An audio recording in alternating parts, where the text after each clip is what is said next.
নমস্কার, আপনারা দেখছেন ওঙ্কার বাংলা, সঙ্গে রয়েছে দেবাঞ্জলি। নজর রাখবে এই মুহূর্তের গুরুত্বপূর্ণ খবরের দিকে। বাড়ি ফিরল নদিয়ার শান্তিপুর থানার ডংখিরা নিমতলা পাড়া এলাকার সেনা জওয়ানের কফিনবন্দি দেহ।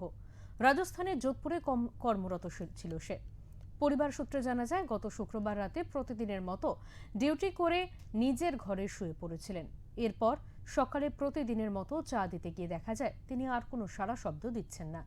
তারপর তার শারীরিক অসুস্থতা বুঝতে পেরে সহকর্মীরা পার্শ্ববর্তী একটি হাসপাতালে তাকে নিয়ে যায়। সেখানে চিকিৎসকেরা তাকে মৃত বলে ঘোষণা করে। মৃত সেনা জওয়ানের নাম কানাই সরকার। দীর্ঘ ২৬ বছর ধরে ভারতীয় সেনায় কর্মরত ছিলেন তিনি। সোমবার তার কফিনবন্দি দেহ সহকর্মীরা তার বাড়িতে নিয়ে আসে। তার দেহ বাড়িতে ফিরতেই কান্নায় ভেঙে পড়ে গোটা পরিবার সহ গোটা এলাকার মানুষজন। হাজার হাজার মানুষ তাকে শেষ শ্রদ্ধা জানায়।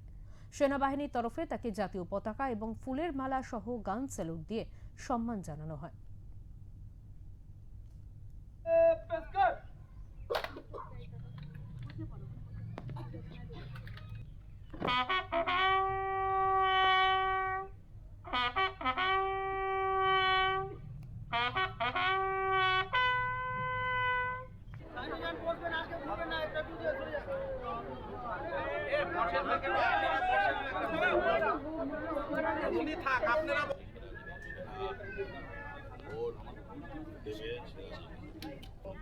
হ্যান্ডিং টেকিংটা করে নেই না।